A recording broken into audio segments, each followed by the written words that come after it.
전쟁이 나는데 뭐 이렇게 총 쏘다가 뭐 하다가 이게 아니라 그냥 하루아침에 6.25처럼 전면전이에요. 그냥 빵 쏘고 진짜 간다. 그러면 핵전쟁이 될 가능성이 있겠죠. 자, 그렇다면 핵전쟁이 일어난다면 도대체 며칠 동안 할 것이냐, 전쟁이. 안 가지 않을까요? 이야. 전쟁 기간 얼마나 걸릴까요? 한 뭐 일주일이면 끝날 것 같아요. 일주일이요? 일주일씩이나? 안 걸려요? 하루면 끝납니다. 그러면 핵전쟁인데 뭐. 핵전쟁이기 때문에 한두 시간 안에는 끝나지 않을까 그러게요. 생각합니다. 한두 시간이요? 저는 컵라면 물 붓국 못 먹을 것 같아요. 그래, 순간에 날아가. 빨리요? 그러면 근데 바로 이런 우리나라와 이제 북한 또 그리고 이제 미국까지 이제 관계된 이 삼각구도 속에서 핵전쟁이 났을 때 얼마나 걸릴 것이냐에 대한 아주 충격적인 대답을 하는 그 학자와 책이 한 권 있습니다. 정답은 24분입니다. 24분. 24분입니다. 24분. 24분이요? 네, 핵전쟁 시에 24분이면 한반도와 미국이 붕괴가 된다 하는 이제 엄청난 시나리오를 담고 있는 책인데 미국 국방부 장관 그리고 전 핵잠수함 사령관 등 이 전쟁 관계자 50여 명을 만나서요 심도 깊게 취재를 한 뒤에 그 취재의 내용을 바탕으로 해서 쓴 책이 바로 이 책입니다. 미국의 안보 전문 기자인 애니 제이콥슨이 집필한 책인데 핵전쟁 시나리오 24분이면 세상이 멸망할 수 있다라고 현재 주장을 하고 있습니다. 24시간도 안 해.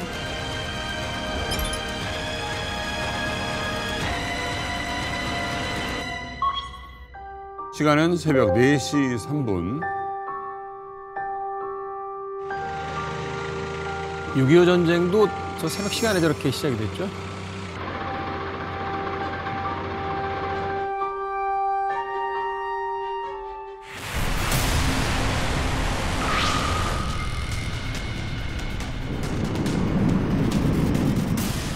ICBM 화성 17이 발사가 됩니다. 와, 좋구나. 자, 미국의 위성이 체크를 하겠죠.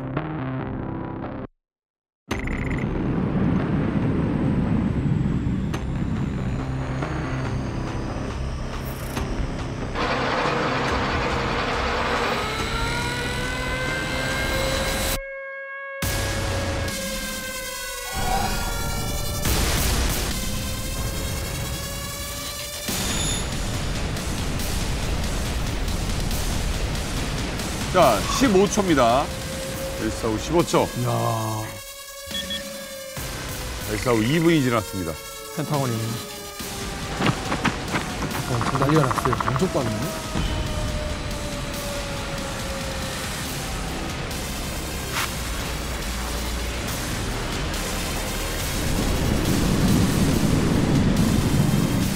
지금 오고 있는 거죠.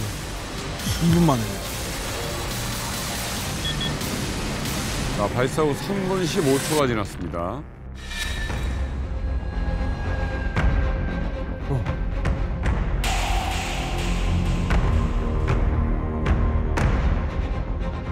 자, 10분 내로. 불과 30분.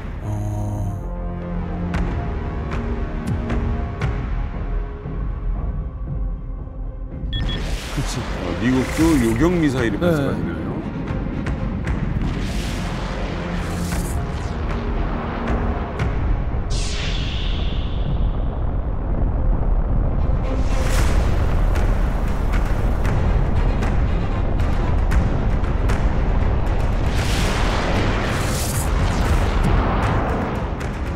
뭐야? 하지만 격추에 실패합니다. 왜?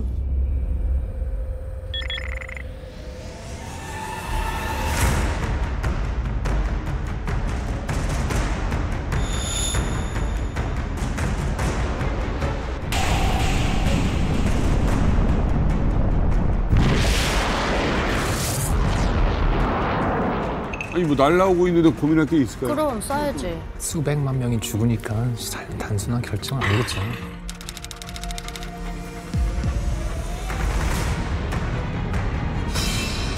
생각할 겨를이 없네. 자, 핵 보복 결정됩니다.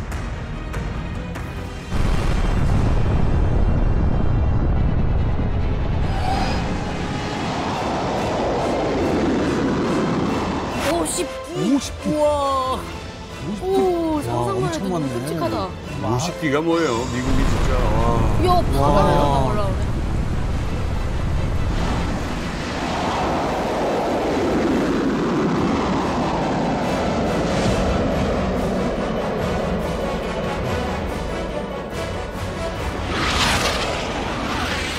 한국 이야기 많은 게?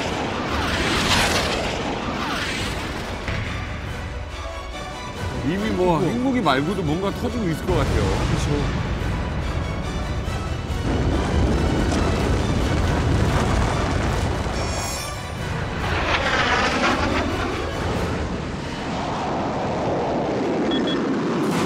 맞았네.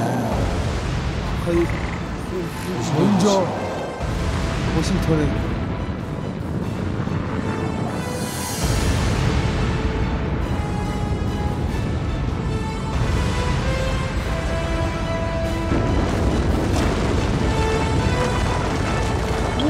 야 제발 좀 평화적으로 살자. 생각보다 너무 큰데?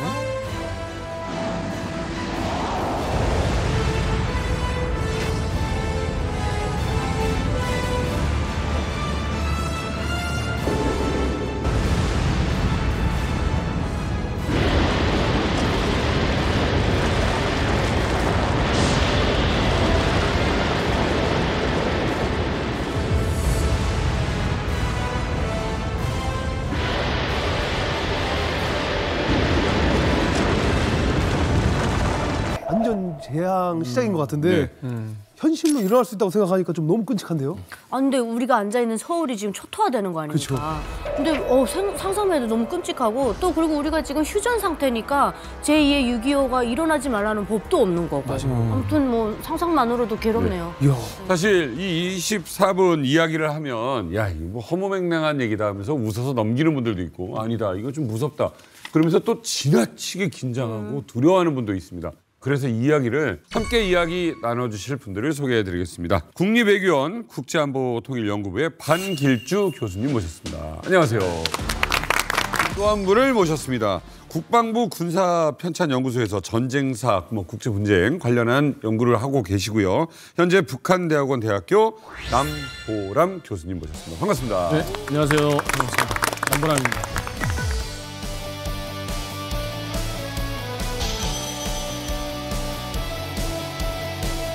자, 그래서 오늘 군사 전문가 두 분이 어떤 이야기를 들려줄지 참 기대가 됩니다. 오늘 이만갑에서 이야기해볼 애니 제이콥슨의 24분, 이 북미 간의 어떤 핵전쟁 시나리오, 이 책의 시나리오대로 북한이 실제 이 핵전쟁을 일으킬 가능성이 어느 정도 있다고 보십니까? 두 분 전문가들. 핵전쟁 시나리오를 보면 이제 어느 정도 유추를 해 보실 수 있을 것 같은데 이제 백스토리를 한번 찾아봐야 될 것 같아요. 네.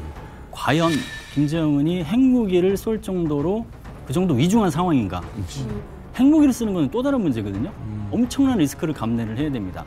그럼 그 리스크가 무엇인가 따지고 보면 공멸의 상황이라고 볼 수 있겠습니다. 공멸의 상황은 북한 내부적으로나 아니면 외부의 어떤 영향에 의해서 김정은 정권 자체가 더 이상 존립할 수 없는 상황이 된다. 그러면 혼자만 죽지 않겠다. 지금 뭐 4대 세습까지 하려고 저렇게 여건 조성해놨는데 김정은 정권이 무너질 바에는 지구 전체가 공멸하는 선택지를 사용하겠다. 그 경우라고 하면 핵무기를 쓸 수 있는 거죠. 근데 뭐 그런 시나리오도 있지만 정보가 불확실해서 사람의 오류로 에러로 전쟁을 시킬 수도 있어요. 정보를 수집하려면은 한 가지 소스에서 받는 게 아니고 이 정보가 맞는지 이거를 corroborate하고 verification을 해야 되는 그런 절차가 있는데 북한은 알다시피 정보 수집 또한 이런 절차가 되게 리밋이 있기 때문에 풀 픽처를 못 볼 수 있는 확률이 높다 이거죠. 그렇기 때문에 김정은이 뭔가 있는 것 같은데 그래서 결정을 내면 더 무섭다는 거죠. 예를 들면은 이번 연도에 미국에서 뭐가 들어왔죠? 제일 큰 항공모함이 들어왔어요. 부산으로. 그러면은 부산에서 5천에서 7천 명이 들어온단 말이에요. 네. 근데 그 정보를 보고 이거는 약간 이거를 그냥 배가 수리만 하고 다시 가는 건데 갑자기 미국 항공모함이 들어와가지고 사람이 많아지고 합동훈련도 동시에 또 그 다음 주에 있으니까 야 이거 얘네들 움직이네. 이런 정보로 이런 딱 퍼즐 하나 피스 이거 가지고 결정을 낸다면 무서운 일이 난다 이거죠. 사실은 근데 그런 걸 예방하기 위해서 왜 일부러 그 대변인이라든지 또 언론에다가 자꾸 정보를 주잖아요. 이게 사실은 수리를 위해 왔다 뭐 이런 이야기들 서로 그렇죠. 이제 오판하지 않도록 하기 위해서. 근데 이제 진짜 궁지에 몰리면. 그걸 자기식으로 잘못 해석할 경우에 이제 굉장히 위험 요인이 생기게 된다. 저 책에 나온 그 미 정부가 대비하고 있는 핵 공격 대비 시나리오는 북한이 왜 핵 버튼을 누를까에 대해서가 아니라 북한이 핵 버튼을 누르고 나서 눌렀어요. 네. 자, 그럼 어떻게 되냐요? 북한이 미국을 향해서 핵탄두가 담긴 ICBM을 쏠 수 있다? 그럼 어딜 쏘겠습니까? 워싱턴. 오레곤주를 쏘겠어요? 워싱턴 DC를 쏘는 거죠. 워싱턴 DC엔 뭐 백악관도 있고 펜타곤도 있습니다. 더 구체적으로 말하면 펜타곤을 향해서 이 ICBM 핵탄두를 실은 미사일이 발사되는 거죠. 그런데 미국의 군사 능력이 전 세계 최강이지 않습니까? 그렇죠. 발사된 지 단 1초도 안 돼서 1초가 채 안 걸려요. 와. 그러니까 지구를 감시하고 있는 24시간 감시하고 있는 미국의 군사 정찰 위성 시버스라고 하거든요. 시버스가 이 ICBM의 불꽃과 화염을 포착합니다. 그리고 이 ICBM의 궤적까지 예측을 합니다. 그래서 이 정보를 펜타곤의 국가군사지휘본부로 전달하는데 북한이 미사일을 발사하고 나서 위성이 포착해서 펜타곤에게 전달하는 데까지 고작 6초. 와. 6초 안에 펜타곤에 시그널이 전달이 됩니다. 자, 근데 실제로 이 미국이 위성을 통해서 0.4초 만에 북한의 핵발사를 알 수 있다. 이게 신기한데 진짜입니까? 1초 내라는 것은 우리가 상상하기가 어렵잖아요. 진짜 맞아. 어떻게 그런 것이 가능한가? 어떻게 가능해요? 이게 어떻게 1초 만에?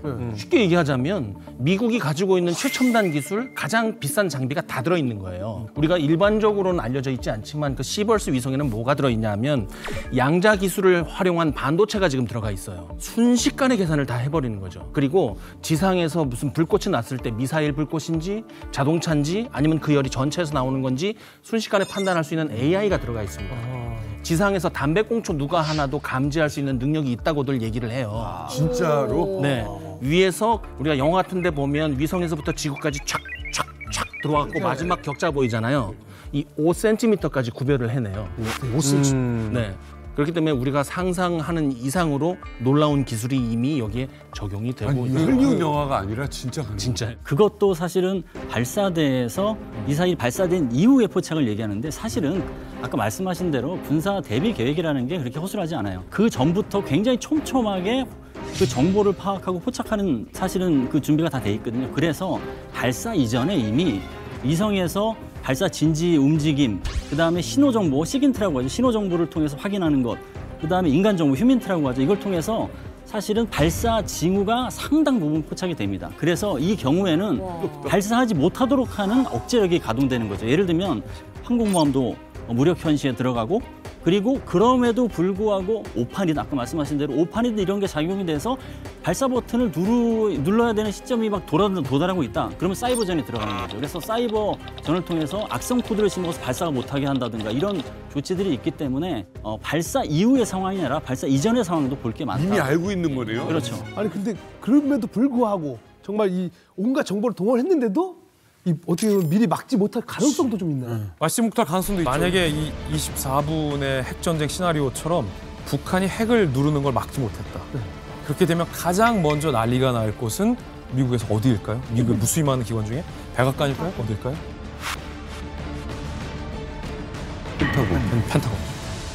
펜타곤이죠. 펜타곤에서 어떻게 초기에 결정하냐에 따라서 핵전쟁은 전 세계 인류가 종말을 하느냐 마느냐의 문제인 겁니다.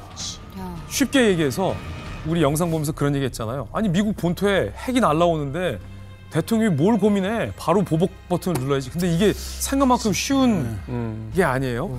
북한이 쐈어요. 근데 이게 실수로 쏜 건지 우리가 한 번 더 요격할 수 있는 기회가 있는 건지 미국 대통령은 핵 버튼을 발사하는 순간 러시아, 중국, 미국의 적대적인 국가들이 모두 다 핵 전쟁에 휘말리게 된다. 그러면 인류가 사실은 자칫 공멸할 수도 있는 선택이기 때문에 펜타곤에서는 어떤 의도로 북한이 핵을 쏜 건지에 대해서 그 짧은 시간 내에 정확하게 파악을 해야 됩니다. 그래서 미 합중국 대통령이 오판하는 일이 없도록 인류가 공멸하지 않도록 하는 선택을 해야 할 부담이 미 대통령에게 있는 거죠. 중국하고 러시아에도 통보는 해줘야 되네요. 다 통보해줘. 너희 끼어들면 안 된다. 너희가 목적이 아니다까지. 혹은 러시아나 중국이 배후에서 핵 공격을 사주했는지 여부도 펜타곤이 파악을 해야 돼요. 아유, 왜냐하면 너무 많은데? 미국이 보복으로 핵 공격을 쐈어요.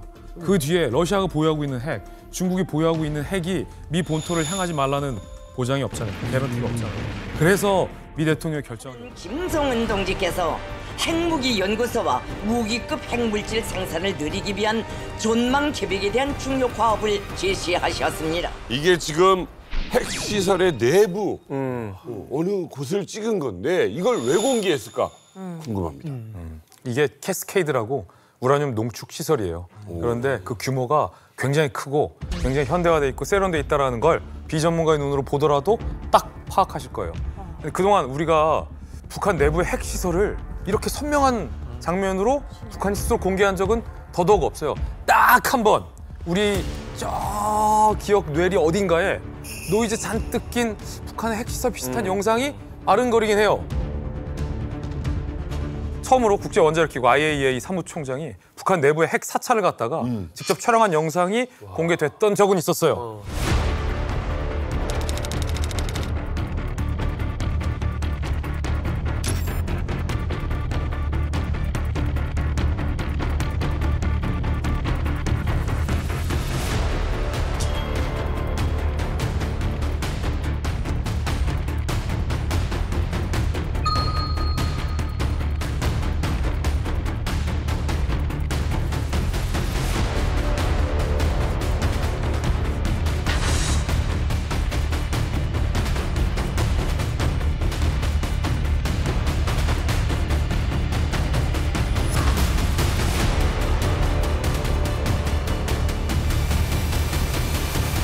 미국 대선을 앞두고 북한이 자기 존재감을 과시해야 되는데 지금 우크라이나에서 전쟁하고 있고요. 이스라엘하고 히즈볼라가 전쟁하고 있거든요. 관심사를 밀려난 겁니다. 라고 했을 때 뭔가 카드가 필요해서 핵시설을 확 공개해버린 거죠. 상식적으로 핵무기 가진 나라에서 자기 나라 핵시설 공개하는 나라 없거든요. 이거는 당연히 이제 정치적 제스처를 취하는 거고요. 그 바탕에 또 이제 어떤 게 깔려 있냐면은 그 전까지만 해도 핵시설을 감췄어요. 그렇죠. 있는 것도 없다. 있는 것도 없다라고 했는데 이번에 아예 드러냈지 않습니까? 이건 뭐냐면 달라졌다는 겁니다.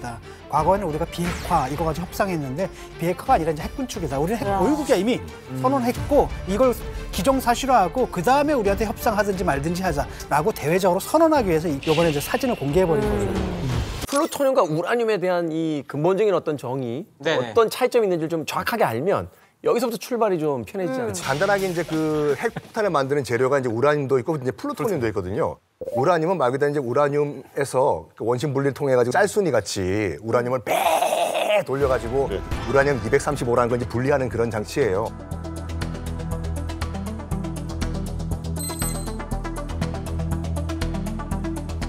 플루토늄은 이미 처리가 된 폐연료봉에서 지구상에 존재하지 않는 플루토늄이라는 물질을 끄집어내는 거예요. 더 복잡해요.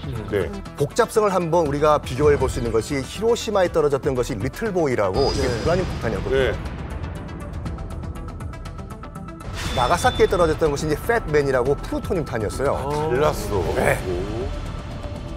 들어보셨을 텐데 핵폭탄에는 원자폭탄과 수소폭탄이라는 게 있지 않습니까? 그 중에서도 이건 지금 원자폭탄에 대해서 얘기하는 겁니다. 원자폭탄의 이 폭발력을 만드는 힘은 자, 우리 원자에는 가운데 이 단단한 씨앗 같은 원자 핵이 있다고 들어보신 기억이 있을 겁니다. 이 원자 핵에 중성자를 쏴서 이걸 갖다가 쪼개지게 만드는데요. 그 쪼개질 때 나오는 에너지가 이 우리 원자력과 원자폭탄의 그 힘의 원천입니다. 근데 이게 아무 물질이나 아무 원자핵이나 갖다 놓고 막 중성자를 쏜다고 해서 이게 쪼개지지가 않죠. 그렇죠. 이 특별한 물질들만 이렇게 깨지게 되는데 그것이 바로 우리가 흔히 얘기하는 핵분열 물질, 줄여서 우리가 핵물질이라고 하는 것입니다. 그리고 가장 많이 알려져 있는 게 이 우라늄과 플루토늄입니다. 우라늄은 비교적 우리나라에도 많이 분포하고 있습니다. 특히 북한에 많이 분포하고 있었고요. 그러니까 자연적으로 존재하는 이런 물질입니다. 이 우라늄 속에는 사실 핵분열을 일으킬 수 있는 물질과 그렇지 않은 물질이 또 섞여 있습니다.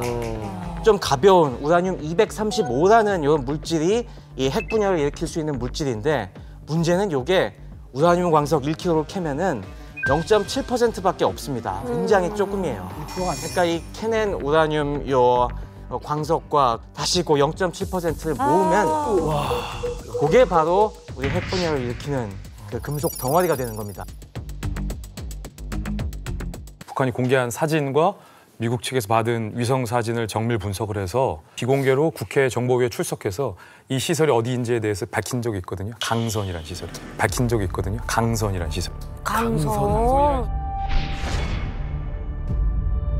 자, 이 강선 인근의 위성 사진이에요. 왜요? 확장 전과 확장 후 우라늄 농축 시설을 더 많이 북한이 강선에서 확장하고 있다라는 게 위성 사진으로 포착이 됐어요. 강선이라는 시설은 여러분들 많이 들어보셨을 거예요. 들어봤어요.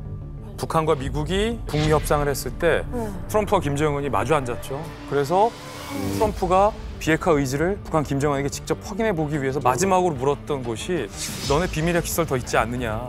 김정은 얼굴에다 대고 말했던 비밀 핵시설 중에 하나가 강선이었어요. 본선 열어라. 맞네. 제가 북한에 있을 때도 이 평양 근처에 있는 강선이라는 지역에 이 핵시설이 있다라는 말을 들었습니다. 근데 제 그 대학 동창생이 핵시설을 건설하고 이 보존하는 데입니다. 그리고 또 관리하는 여기에 근무하던 제 친구가 그 강선이라는 곳에 우라늄을 농축하는 그런 시설이 있다라는 걸 피뜩 얘기해 주더라고요. 그때. 예, 그래서 처음 알았습니다. 2019년에 북미 정상회담 결렬 이후에 잘 안 됐잖아요. 근데 그때 트럼프 대통령이 발표했던 미국이 파악한 5곳 중에 하나가 바로 강선단지였거든요. 그렇기 때문에 김정은이 아예 이번에 공개한 거는 세계적으로 뭐 모르는 비밀 장소가 아니었고 이미 미국에 어떻게 보면 들켰던 장소, 다 알고 있던 장소를 그냥 이번 기회에 얘기한 거죠. 비밀 뭐 원자로를 만들려고 해도 거기서 이제 뭐 냉각을 위한 이런 설비들을 갖다가 가동하다 보면은 우리 뭐 열 추적 이런 위성들에서 다 잡아낼 수밖에 없습니다. 하지만 우리가 지하실에서 탈수기 돌린다고 해서 그냥 소리만 잘 차단시키면은 감쪽 같잖아요.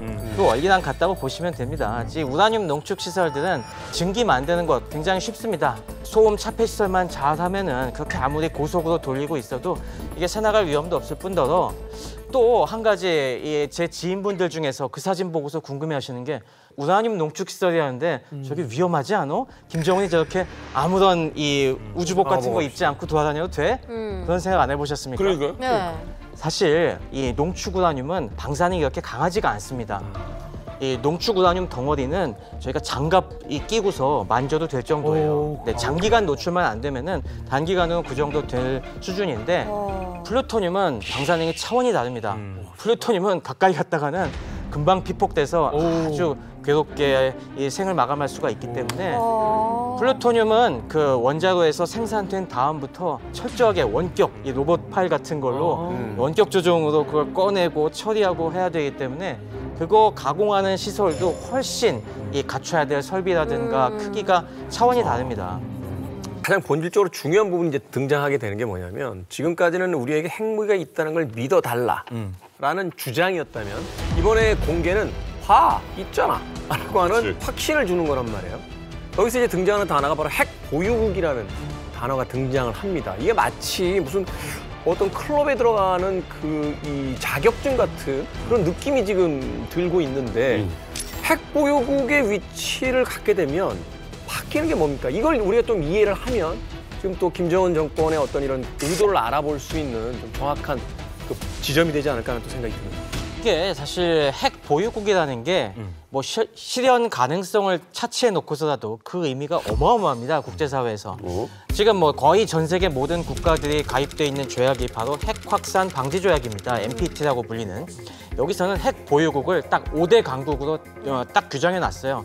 그게 바로 잘 아시는 미국, 러시아, 프랑스, 영국, 중국 이렇게 5개 국가입니다. 근데 딱 보시면 이게 지금 안보리 상임이사국 5개 국가랑 딱 일치하지 않습니까?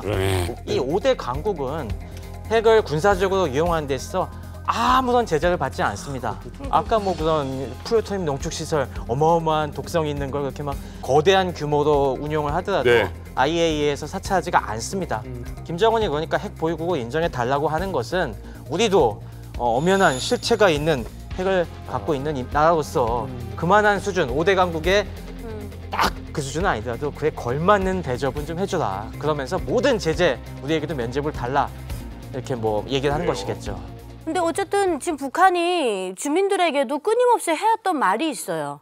그러니까 이게 여러 가지 이유가 있는데 핵을 포기할 수 없는 이유는 첫 번째는 체제 유지. 핵이 없는 북한 정권은 생존할 수가 없거든요. 그러니까 북한은 절대 바뀔 수가 없어요. 왜냐면 바뀌면 본인이 죽어요. 그래서 절대 안 바뀔 겁니다. 그래서 체제 유지가 첫 번째고 그다음 두 번째는 북한 주민들을 뭐라고 세뇌시켜 왔냐면 너희가 굶고 죽고 허리띠를 절라매는 건 내 잘못이 아니야. 미국 놈들 때문이야. 근데 우리가 핵을 만들어 놓잖아. 그럼 알아서 쌀도 가져오고 기름도 가져오고 우리 앞에 와서 무릎까지 꿇는다. 이렇게 얘기를 했거든요. 근데 이걸 이제 와서 내려놓는다? 그럼 북한 주민들 완전 너무 허무한 거예요. 그럼 우리 아버지, 어머니, 할아버지, 할머니는 뭐 때문에 죽었는데 왜 굶겨 죽였는데 이렇게 되죠. 그다음에 또 세 번째, 북한이 항상 하는 얘기가 있어요. 이 세계에는 큰 나라도 있고 작은 나라도 있지만 큰 나라라는 이유로 자기네만 핵을 가지고 작은 나라는 핵을 못 가지게 하는 건 말이 안 된다. 그러면 작은 나라가 큰 나라와 동등한 레벨에서 대화 나눌 수 있는 건 핵밖에 없어요. 그러니까 김정은은 그거죠. 자기가 이제 핵을 많이 보유해서 미국과 동등하게 이제는 국제사회 눈치 안 보고 자기는 핵 보유국으로서 그렇게 대화를 하겠다. 그런 내용인 것 같아요.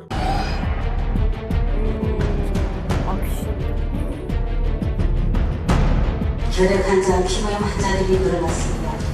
사람들은 이밖에 진단이 무관치 않은 지금 앓는 사람들을 가리켜 기생병에 걸렸다고 말을 했고 무당을 찾아가 방토합니다 했습니다.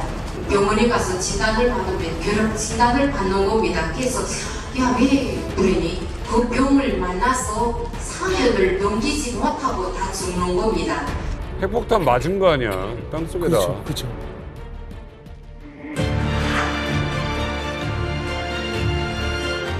That is just, for us, it's shocking to us.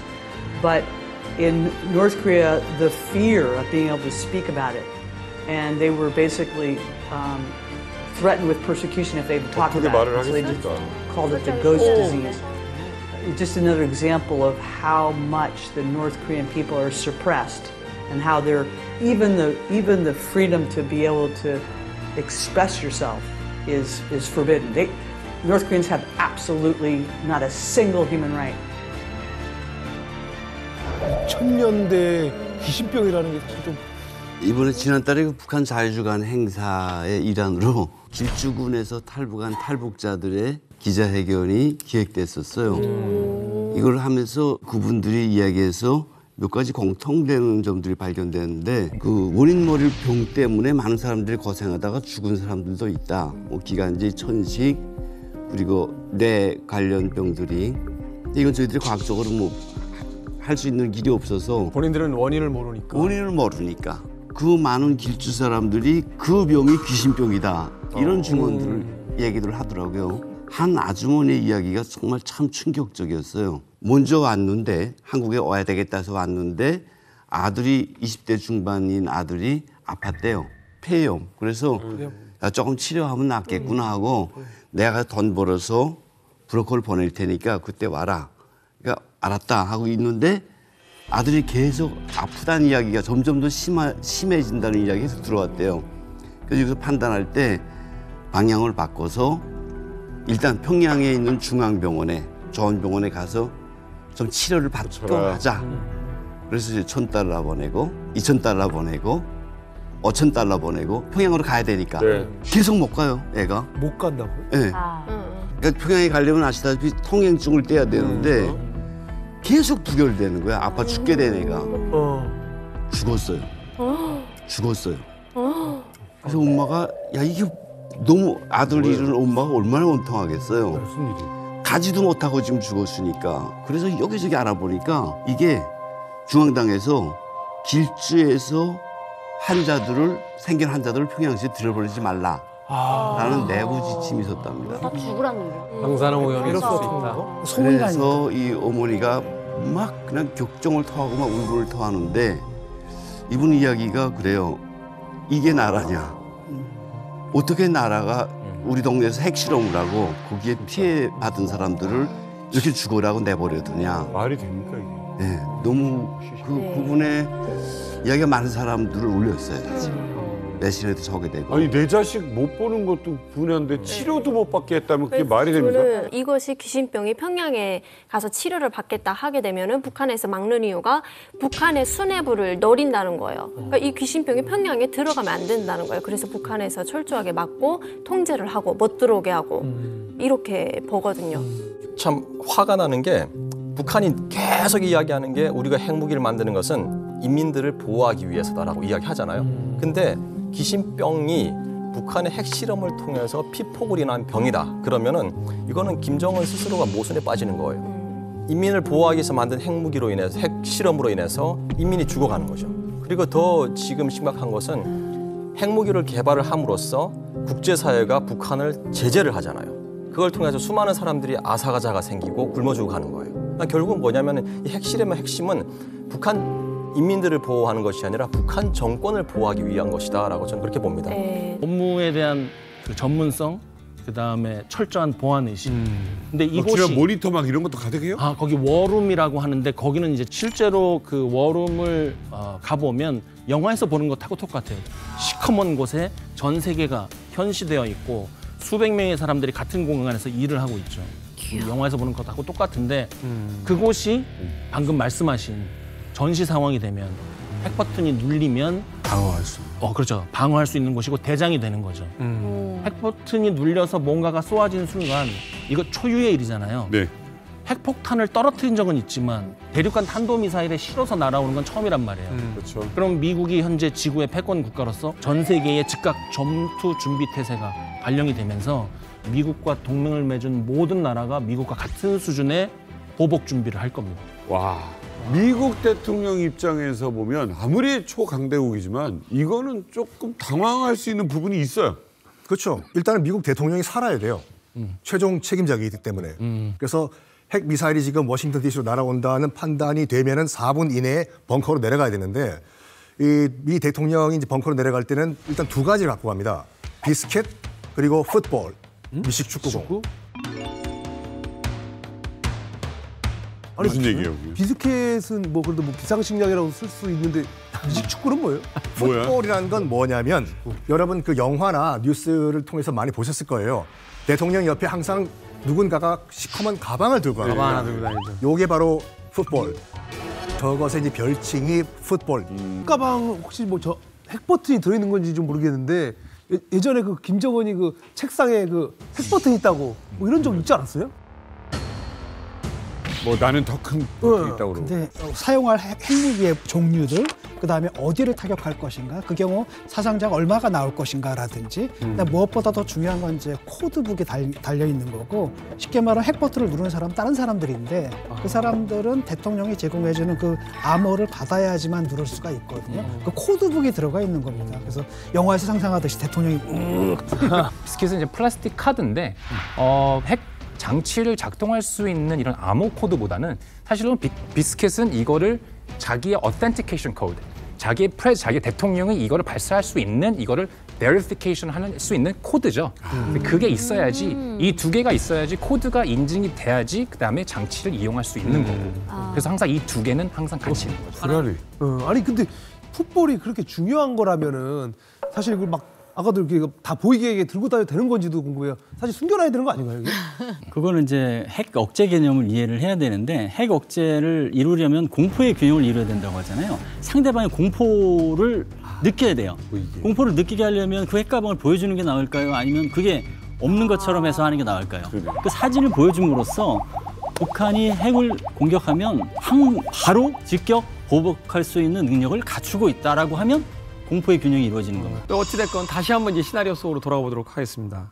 현재 미국은 북한이 쏜 ICBM을 이제 요격에 완전히 실패했어요. 이제 날아오는 핵폭탄을 맞을 수밖에 없는 상황이 됐어요. 자, 여기서의 선택지는 또 어떻게 되는 겁니까? 요격까지 실패했다면 정말 큰일입니다. 그럼요. 이 굉장히 길게 느껴지잖아요. 여기까지 10분이에요. 북한이 미사일 발사하고 나서 요격에 실패했다는 보고를 받은 데까지가 불과 10분밖에 지나지 않았습니다. 이제 미국 대통령의 선택지는 하나밖에 없어요. 미국도 핵 보복 공격 카드를 쓸 것인가 말 것인가 라는 기로에 미 대통령이 놓이게 되는 거죠. 근데 이게 쉽지가 않다니까요. 보세요. 미국이 갖고 있는 모든 전력, 요격만 하더라도 요격 전력 여기에 다 쏟아 붓을 거냐라는 것도 미국 대통령 고민이에요. 북한이 있는 걸 다 쐈나? 가만히 있어봐. 북한이 몇 개야? 후속으로 쏘지 않나? 우리가 만약에 요격 자산을 다 털어넣었을 때, 우리가 요격 자산이 떨어졌을 때 러시아가 진짜로 쏘면 어떡하지? 뭐 이런 고민들을 지금 미 대통령 계속 끊임없이 해와야 되는 거죠. 자, 이런 거 다 떠나서 우리도 그러면 핵 버튼을 누를 거냐? 우리가 핵 공격에 핵 공격으로 응수했을 때 이제 전 세계는 핵 전쟁에 돌입하게 되는 건데 그 책임을 내가 어떻게 지냐라는 거. 이런 무수히 많은 고민들 속에, 고뇌 속에 대통령은 쏠까 말까를 계속해서 고민하겠죠. 자, 그렇다면 자, 미국 대통령 입장으로 가보면 너무나 고민돼요. 하지만 이 고민은 길게 하면 안 돼요. 고민하면 안 되죠. 이 책 이름이 왜 24분일까? 여기에서 그 이유가 등장합니다. 북한이 핵을 쏜 지 24분 만에 드디어 미 대통령이 비스켓 안에 들어있던 핵 암호 코드를 펼쳐서 읽기 시작합니다. 핵 보복 공격을 결심했다는 거죠. 그걸 이 저자는 24분 정도 걸린 후에 미 대통령은 핵 보복을 결심했다라고 가정을 합니다. 그러면 미국이 보복으로 북한 핵 공격을 했을 때 그때 상황 어떻게 될까요? 자, ICBM 발사 24분이 지난 미국 상황.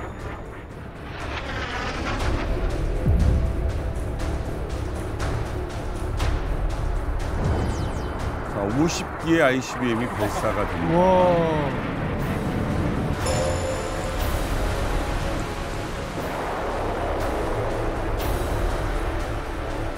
와, 이거 뭐야? 아, 이거 막 그냥 끝나겠네.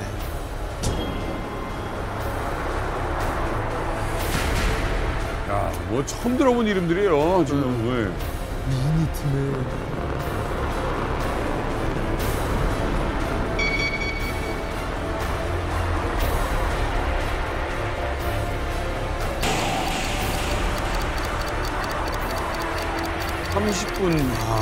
어머, 저걸로.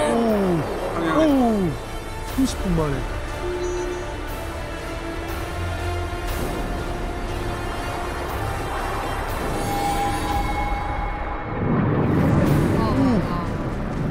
불쑥 나오네.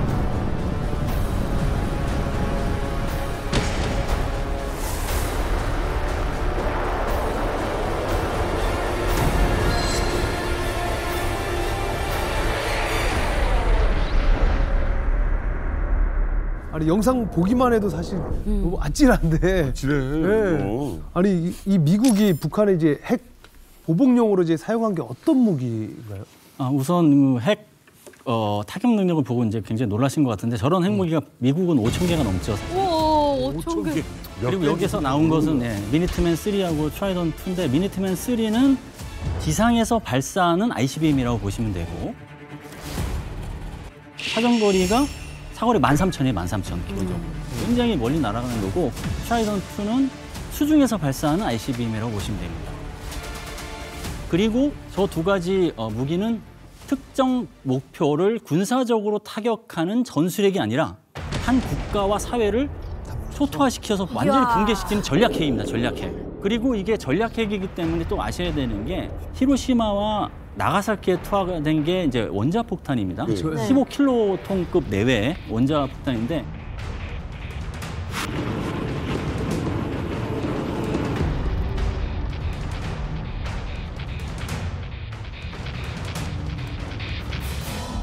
W87이라고 하는 핵탄두를 만들었는데 그게 300에서 475킬로톤이에요. 그 얘기는 즉 일본 투하 원자폭탄이 20배에서 30배라는 얘기죠. 그 위력이 어마어마한데 그게 뭐 한두 발도 아니고 저 정도다.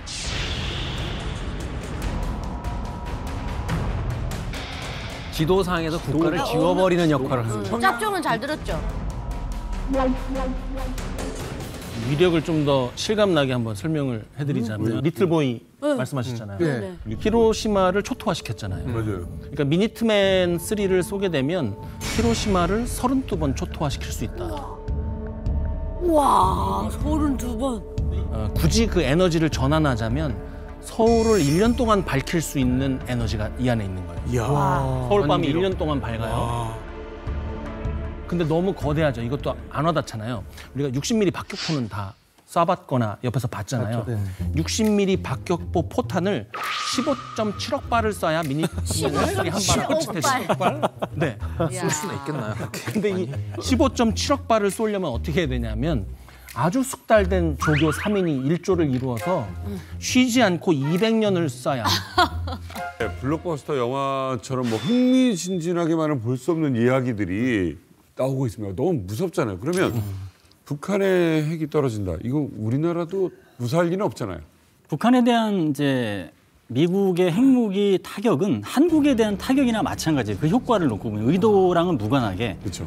그렇기 때문에 그 수치만 보더라도 히로시마, 나가사키에 투하한 원자폭탄의 20-30배라고 하면 한 번에 수백만 명이 현장에서 즉사하기 때문에 평양 주민들이 사실은 다 사라지는 거고 거기에 대한 뭐 폭풍, 그다음에 2차, 3차 피해까지 고려하면 서울 인구도 상당 부분 피해를 볼 수밖에 없고 그리고 그렇게 많은 핵무기를 발사하게 되면 서울에 근접해서 떨어지는 것도 분명히 있을 거란 말이죠. 그러면 한반도를 사실 초토화시키는 거고 생존한 일부 시민이 있다 하더라도 일반적인 그냥 통상적인 생활, 일상을 못하게 될 겁니다. 우리가 그 피해를 생각할 때 뭐 몇 킬로까지면 어떻게 되고 몇 킬로미터까지는 어떻게 되고 또 맞아요. 그거 하는데 헷갈리잖아요. 증발, 융해, 잿더미, 폐허로 생각하시면 돼요.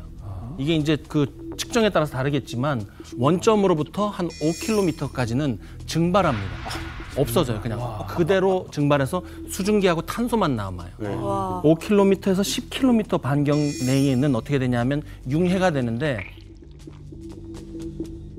우리 영화 같은 거 보면 용광로 다 타고 나서 검은색 유리만 남죠. 덩어리 증거. 그런 상태가 되는 거예요. 10에서 20km 정도는 잿더미가 돼요. 그리고 나서 이제 20km에서 50km 여기는 폐허가 되는데 영화 보면 전쟁터 전쟁 끝나고 난 자리처럼 쓸모 있는 게 하나도 없는 그렇게 됩니다. 그러면 거기서 끝나느냐? 50km에서 150km까지는 방사능지대가 되는 거예요. 어머. 그리고 150km 넘어서 이제 죽음의 그림자가 나오는 겁니다. 그러니까 평양에 떨어졌다고 했을 때 평양으로부터 여기까지 200km잖아요. 그럼 우리도 영향권 안에 들어간다고 하겠지만 개성에서부터 여기까지는 몇 킬로미터입니까? 50km예요. 그렇기 때문에 직접적인 영향권에도 우리가 들어가 있다고 보시면 됩니다. 이게 아까 50발 터졌을 때 얘기였어요? 아니면 한 발 터졌을 때 얘기했어요? 아까 그 미니트맨 한 발. 한 발이 이렇다고요? 네. 그러면 만약에 50발 떨어지면은 더 심해집니다. 더 넓어지고. 이거 한반도 절반 다 피해 보겠는데요? 아니 그 트라이던트 그 무기는 대체 뭐예요? 방금 이제 미니트맨 나오고 트라이던트 나왔는데 트라이던트는 SLBM이라고 해서 잠수함에서 발사하는 탄도미사일이죠. 이 앞에를 탄두 껍데기예요. 이게 날아가면서 빠지고 나면 탄두가 이렇게 4개가 나와가지고 이게 결국은 어디로 가냐면 평양, 함흥, 청진, 남포. 그렇게 다른 데로 갈 수 있어요? 그렇죠. 이렇게 가는 건데 이 4발뿐만이 아니라 지금 우리가 보고 있는 이 소설에서는 지금 8발을 쏜다고 그랬잖아요. 와. 그러면 4, 8에 32. 32발. 32발을 쏘게 되는 거예요. 그런데 미니트맨은 50발 쏜다고 그랬어요. 왜 미니트맨 50발이고 트라이던트는 8발일까요? 이것도 생각해 볼 필요가 있는 거죠. 이것은 이제 의지, 5인, 5판 이렇게 3가지로 생각해 보시면 됩니다. 이 미니트맨 50발만 생각해 보자면 미니트맨 50발은 미국이 갖고 있는 미니트맨의 전체의 12%예요. 미국의 의지를 보여주는 겁니다. 우리가 갖고 있는 것의 12%를 쏴서 북한을 완전히 무력화시켜서 없애버리겠어. 이 의지를 보여주는 거예요. 두 번째는 뭐냐면 5인 방지입니다. 우리 지금 50발만 쐈어. 100발, 1000발이 아니야. 중국, 러시아 너네를 향해서 가는 게 아니라 50발 정도. 그리고 마지막에 5판 방지입니다. 여기서 지금 12%를 쐈으면 88%가 남아있잖아요. 딴짓 하려고 하지 마. 아직 우리 88% 남아있다. 이제 그러면 미니트맨 50발은 이제 이해가 됐잖아요. 트라이던트는 왜 8발만 쐈을까요? 이것도 생각해 봐야 돼요. 교수님 말씀해 주신 그 오하이오급에 24발이 실려요.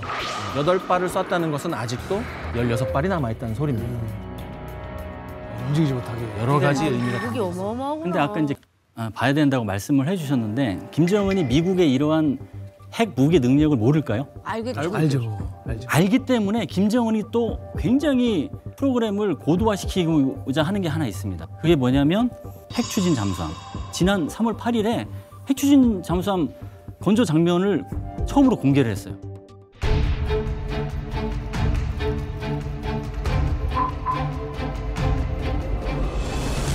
핵동력 전략 유도탄 잠수함 건조 실태도 현지에서 의뢰하셨습니다.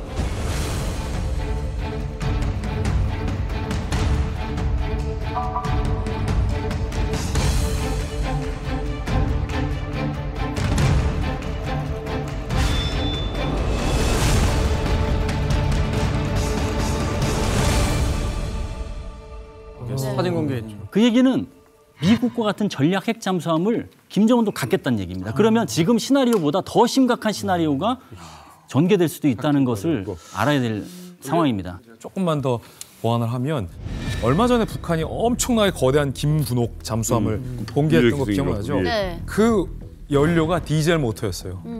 그 큰 덩치의 잠수함을 원자로를 이용해서 돌리지 못하고 디젤 엔진으로 썼단 말이죠. 그러니까 완벽한 의미의 핵잠수함은 아니었던 거죠. 그런데 이번에 공개한 건 러시아로부터 우크라이나 전쟁 때 북한군을 파병해준 대가로 핵 추진 잠수함에 사용될 수 있는 소형 원자로 기술을 지원받아서 저 안에 소형 원자로를 장착할 수 있게 된 것 아니냐. 이렇게 되면 완전한 의미의 핵 추진 잠수함을 북한이 보유하게 되는 거라 이건 우리나라도 없거든요. 완전한 게임 체인저가 될 수 있다라고 많은 전문가들은 경고하고 있는 대목이에요. 남의 아들들 팔아가지고 해. 펜타곤도 지금 날아가서 터지고 우리나라도 지금 난리가 났어요. 자, 이제 북한은 지금 어떻게 돼 있습니까? 말씀하는 순간 북한에는 한 번 더 평양 상공에 엄청난 굉음과 섬광이 발생합니다. ICBM을 북한이 미국을 향해 쏜 지 52분 만에 미국이 보복으로 발사한 핵미사일이 평양 상공에 꽝 하고 터져 버리는 거죠. 이 순간부터는 뭐 김정은 집무실, 평양의 외곽의 고급 주택들, 뭐 핵시설 발전소, 그리고 평양의 기차역 할 것 없이 지상에 있는 것은 흔적도 찾아보기 어려울 정도로 사라지게 됩니다. 평양에서 이제 무려 300만 명의 주민들이 녹아서 사라져버릴 정도의 위력을 발휘하게 됩니다. 여기서 근데 딜레마가 있어요. 미국을 상대로 핵미사일을 먼저 발사하고 미국도 얻어맞고 미국이 동시에 보복을 해서 응징을 했잖아요. 그런데 이 미국의 핵미사일 속에서 김정은은 안전하게 어디론가 대피해 있을 것이다 라는 게 이 24분 시나리오 안에 들어가 있어요. 정작 김정은은.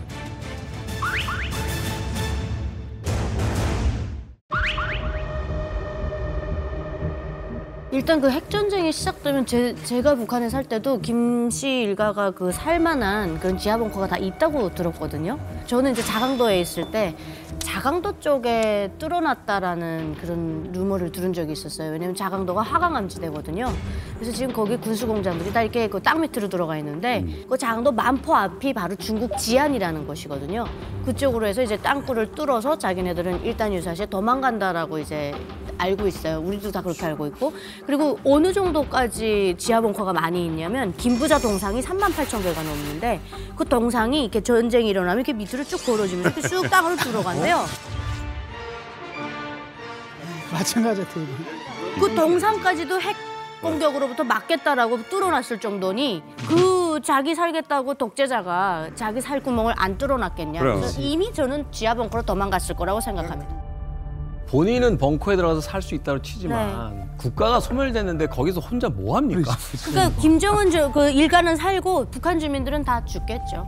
핵무기가 지금 오고 가는 상황에서도 김정은한테는 플랜 B가 있다라고 보시는 게 맞을 것 같아요. 그러겠죠. 그러니까 핵무기가 오고 가는 상황에서도 플랜 B를 만들어 놓지 않고 이렇게 핵무기를 고도화시킨다. 지금 50발 핵무기인데 이제 몇 년 내 수백 발까지 갖는다고 하잖아요. 그거는 거기에 맞는 인프라도 같이 갖춰놓는다고 보면 될 것 같습니다. 즉 핵 전쟁이 일어났을 때 지하에서 측근들 혼자만 사는 게 아니라 그 지휘할 수 있는 일부 인원까지 해서 지하에서 지휘할 수 있고 이런 것도 이제 해놓겠지만 그럼에도 불구하고 말씀하신 대로 국가 사회가 운영할 수 없다. 그런 상태에서 거기서 살 수 없으니까 다른 채널로 이제 가서 살 수 있게 하는 게 중국과 러시아. 그렇죠. 라고 볼 수 있을 것 같아요. 그러면 중국과 러시아를 글로 가다가 포착이 될 수도 있으니까 땅굴을 통해서 이동하는 방안 이런 것까지 치밀하게 다 생각해서 놓을 가능성이 높고 지금 국제사회가 지금 안타까운 게 아까 시리아 얘기 나왔는데 알라사드 정권이 화학무기까지 쓰고 인권유린 그렇게 많이 했는데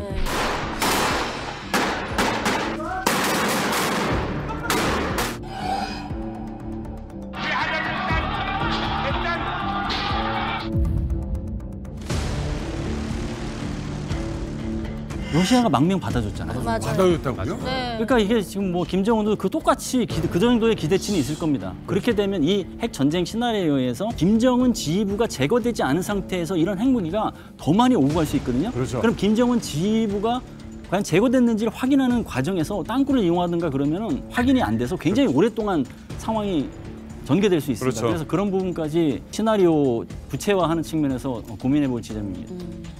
주민들만 불쌍한 거죠. 실질적인 위협으로 본다면 북한의 미사일이나 이 화학무기 공격 이게 더 위험하게 느껴지는데 여기에 대응할 만한 방법은 없을까요? 그러면은 과연 이거를 어떻게 하는 게 정말 막는 것이냐. 북한이 화학무기든 아니 핵무기든 쏠 준비를 다 해놓고 이제 30분 내로 쏠 상황이다. 그러면 가만히 있는 게 바보죠, 사실은. 그렇죠. 그래서 선제 타격이 있어서 그 선제 타격 개념을 킬체일 개념으로 만들어놨고, 다만 예방 타격하고 비교해서는 예방 타격은 국제사회에서도 용인을 안 하는데 선제 타격은 용인을 합니다. 예방 타격은 북한이 10년 후에 우리나라로 핵무기를 발사할 수가 있어. 그래서 없애버리겠다. 그거는 이제 국제사회에 용인 안 하지만 선제 타격은 자위권 차원에서 인정을 해주기 때문에 선제 타격이 한국형 삼축체계에 들어가 있는 것이고, 네. 그럼에도 불구하고 몇 발이 살아남아서 하늘로 떴다. 그러면 그것을 요격하기 위해서 KAMD, 한국형 미사일 방어체계가 가동되는 것이고, 네네. 거기 요격을 했는데 그중에서 또 한두 발이 남아서 떨어졌다.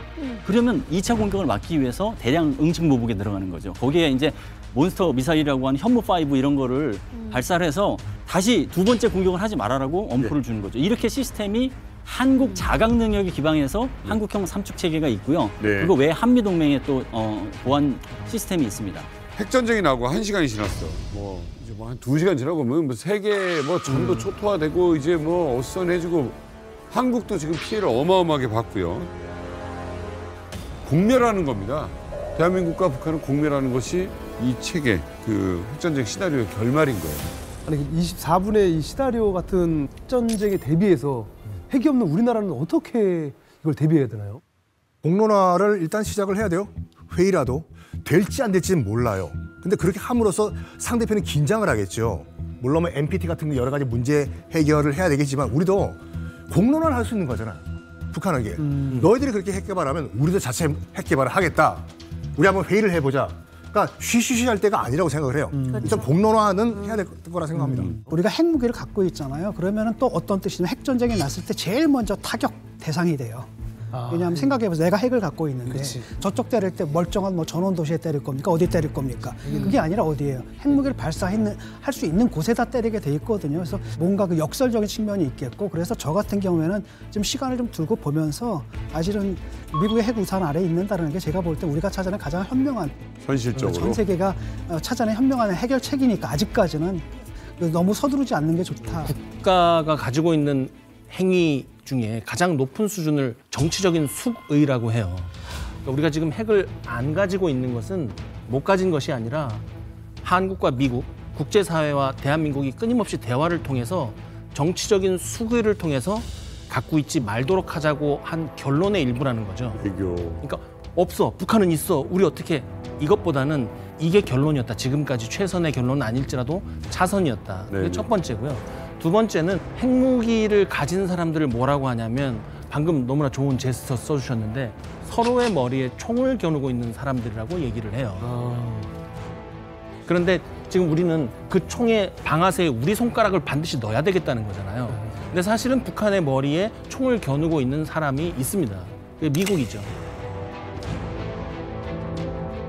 한미일 협력체가 있습니다. 한미일 협력체는 지금 북한이 미사일을 발사하면 실시간으로 미사일 발사 정보를 공유하는 체계까지는 왔어요. 네. 그러면은 앞으로 뭐 할 것이냐? 연합 작전을 좀 고도화시키는 측면이 필요한데, 그거는 탐지, 추적, 요격까지 한미일 3국의 이지스함이 공유 정보를 공유하고 특정한 지역에 배치해서 단계적으로 요격을 할 수 있는 시스템을 갖추면 좀 고도화될 수 있겠다. 네네. 그러려면 한국 이지스함에도 SM3를 탑재를 해야 되는데 지금 사업이 진행되고 있어요. 네. 지금 카이다에서 조건부 타당이 이제 나와서 탑재를 하고 있는데, 확장 억제에서 항상 걱정하는 게 미국이 정말 한국을 반기하지 않을까? 걱정이잖아요. 근데 한국의 이지스함으로 SM3를 이용해서 미국으로 날아가는 야시의 을 미리 요격할 수 있다면 미국도 한국 반기하지 않을 거야 얘기할 수 있잖아요. SM3를 단지 전술적 작전적 측면이 아니라 전략적으로 쓸 수 있는 부분이 많아서 그 부분을 잘 활용해야 된다. 지금 있는 체계에서 최고로 업그레이드할 수 있는 게 무엇인지 먼저 고민해야 된다 이렇게 생각이 듭니다. 그렇게 되면 북한이 굉장히 지금 불안해하고 심기가 불편해하는 것 중에 하나가 한미일 안보 협력이거든요. 왜냐하면 억제력이 높아지기 때문에 그런 겁니다. 북한이 두려워하는 거는 하면 좋습니다. 그만큼 북한이 오판하지 못하게 만드는 장치가 됩니다.